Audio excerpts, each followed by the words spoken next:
Hello, my name is Dr. Robert H. Gregg. I'm a general dentist, and I've been in practice for 30 years. I am the founder of Millennium Dental Technologies, co-developer of the Parallase MVP7, and the inventor of the LANAP and the PIP protocols for treating teeth and treating failing implants. And give you the benefit of my 30 years of experience as a practicing clinician, and I still practice today, is what I'm seeing with my patients, what I'm seeing from the science, from the literature about peri-implantitis or infections around implants and what happens when good implants go bad. Now, we've seen a lot of very aggressive advertising, especially from corporate interests and entities, about implants and taking teeth out and putting implants in. And I think a word of caution is appropriate. So as a way of disclosure, I want to make sure that my opinion, my statement is very clear. I was trained in dental implants with the original endosseous Brandenmark methodology back in 1989. I've placed implants. I still recommend implants today. I don't recommend wholesale replacement of teeth and placing implants. I think there's a distinction between using implants in the right situation and wholesale implant placement. Dental implants, and this is important to understand, were never intended to be single site implants. They were invented and developed by Dr. Per Brandenmark in cases where patients had no teeth whatsoever and had no ability to wear a denture. They'd had so much destruction of the bone in their mouth and lost their teeth that nothing could possibly work. And what allowed those patients to have something to chew with, Dr. Brandenmark, an orthopedic surgeon, interestingly enough, not a dentist, came up with the titanium implants that would integrate into bone. And that's how I was trained, in that methodology of placing implants where there are no teeth to begin with, and placing implants that support a denture of some sort. The profession then decided to go a little bit further and stretch that into hooking implants onto bridge work and natural teeth. That didn't turn out so well. That turned out to be a failure, and we're just now starting to understand the mechanics of why those situations failed. So today, the placement of dental implants are being advocated for patients that were never thought to be candidates for implants before. I'm hearing a lot from patients that they need to have certain teeth taken out and implants placed by certain practitioners, and they're told their teeth are hopeless, and I have a different opinion. Many of so-called hopeless teeth can be saved for a very long time. And it's important to understand that current understanding and research in the literature and the data from studies is the longer that natural teeth can be maintained in the mouth, when implants might be eventually necessary, those implants have a higher rate of success and higher chance of success. So it's really important to understand that bones in the face and the teeth, the bones surrounding the teeth, continue to remodel over time, and especially don't become stable until, say, 40 or 50 years of age, depending on male or female.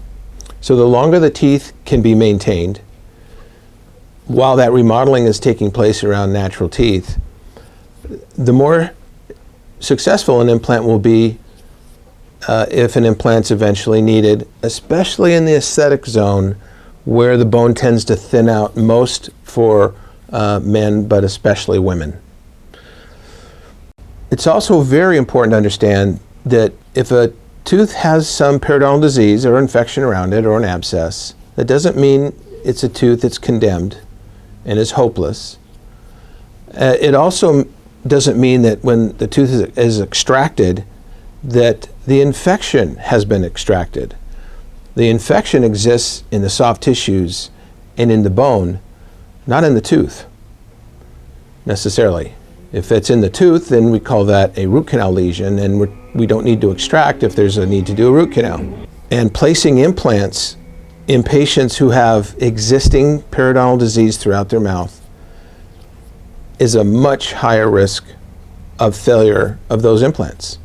That data has come from studies that have identified those who have periodontal disease and implants placed, and those who didn't have periodontal disease and had implants placed. So there's a marked difference in success with those who have periodontal disease and implants placed. Also, we're learning from data now 25 years out since the Brennemark implant was introduced, that the failure rates are now starting to roll in.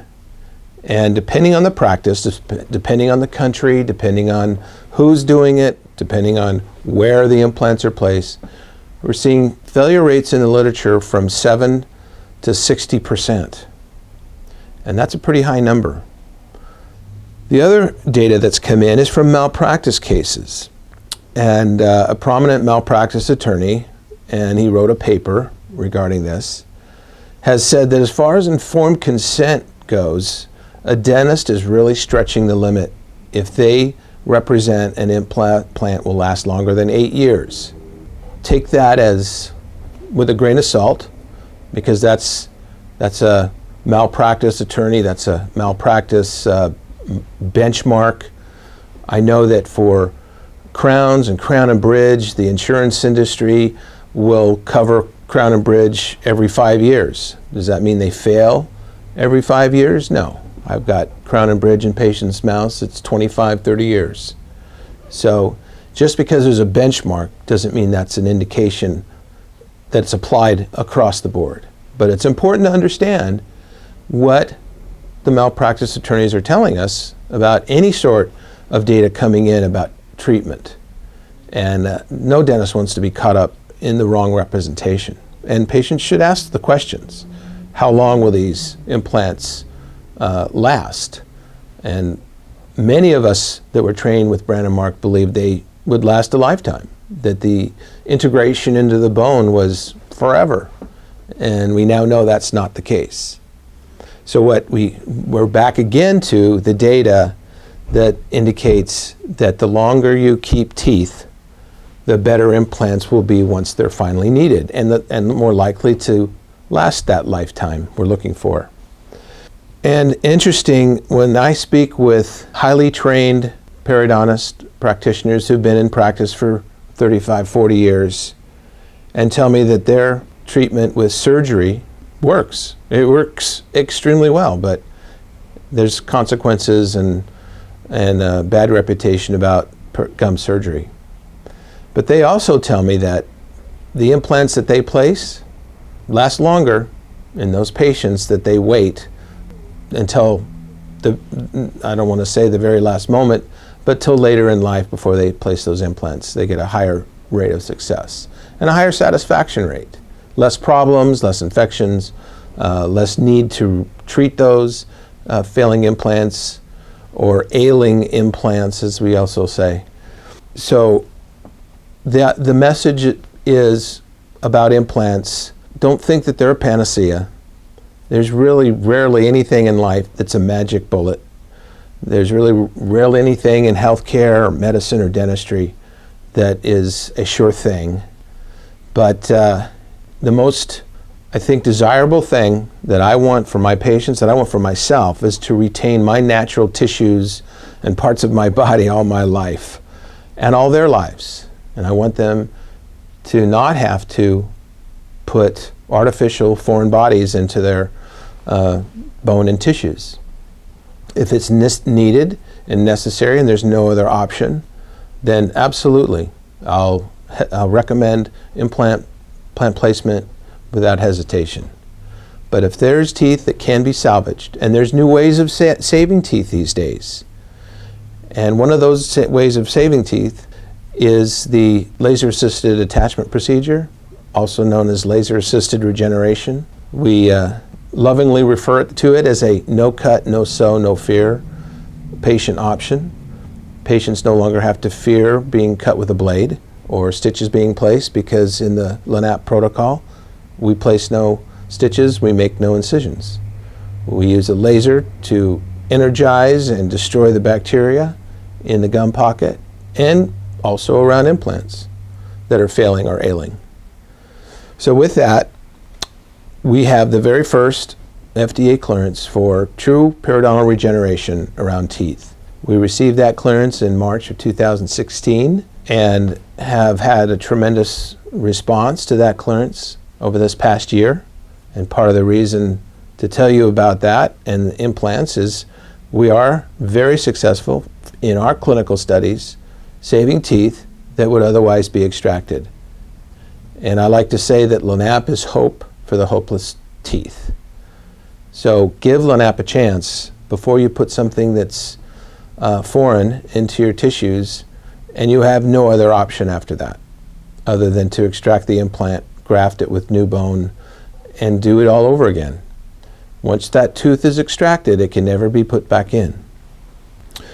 There are steps in the LANAP protocol, which you'll see on your screen, and there is a cartoon and graphic about the LAPIP protocol, about saving teeth and saving implants, and that's a protocol developed for the Perioles MVP7 in order to salvage ailing and failing implants. And again, we have published data on that as well. And these procedures are only FDA cleared with the Perioles MVP7 laser.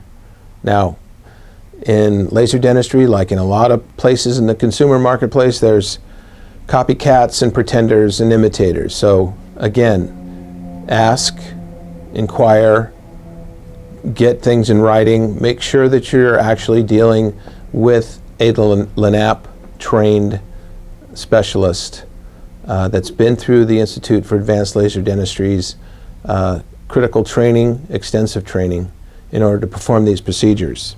We have patient brochures that you can request from us or from any LANAP doctor that you may find. And for further information, there's a graphic on your screen. You can call 1-800-49-LASCR. So in closing, thank you for your time, thank you for your attention, thank you for listening, and please accept this information in the spirit that it's given, that implants are fine when they're used in the appropriate manner and placement and patient, and to consider saving all the teeth that you can, either for your patients or either for you as the patient listening. And consider the LANAP protocol as one of those treatment options, as so many have done over the last, well, in my case, 28 years. And in closing, thank you very much for your attention.